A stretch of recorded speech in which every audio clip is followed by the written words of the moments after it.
મહેસાણા જિલ્લામાં આવેલા Pandit Deendayal Pandit Upadhyay town hall ખાતે મહેસાણા મહાનગરપાલિકા કમિશનરની અધ્યક્ષતામાં ચૂંટણી પ્રક્રિયા યોજાઈ હતી.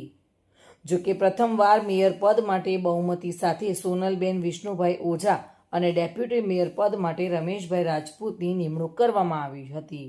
પ્રદેશ ભાજપ દ્વારા આપવામાં આવેલા મેન્ડેટ મુજબ જિલ્લા ભાજપ કાર્યાલય ખાતે સર્વે આગેવાનોની ઉપસ્થિતિમાં મેયર અને ડેપ્યુટી મેયર જાહેર કરી દેવામાં આવ્યા હતા.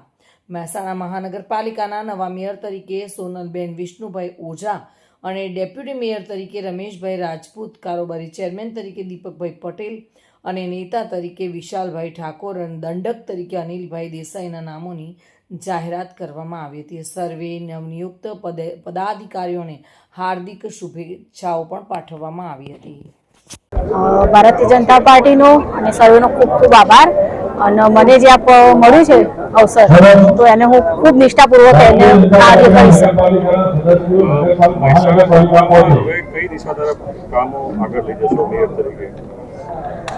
સૌ પ્રથમ તો પહેલાં મહેસાણાની ક્લીન અને ગ્રીન સિટી બનાવવાનો પ્રયાસ ચોક્કસ કરીશું અમે. અને એ માટે અમારાથી જે સૌને સાથે રાખીને જે કામ થશે અમે કાર્યો કરીશું.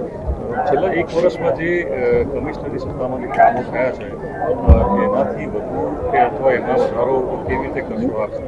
કયા નવા કામો આપે વિચારેલા?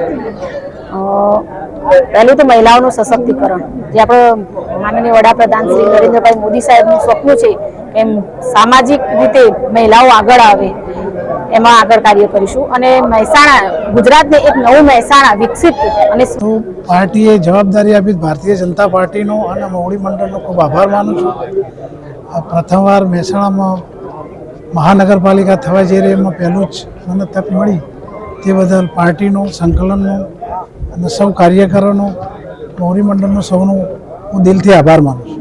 અવિન ભાવસાર સાથે bureau report, today Gujarati news.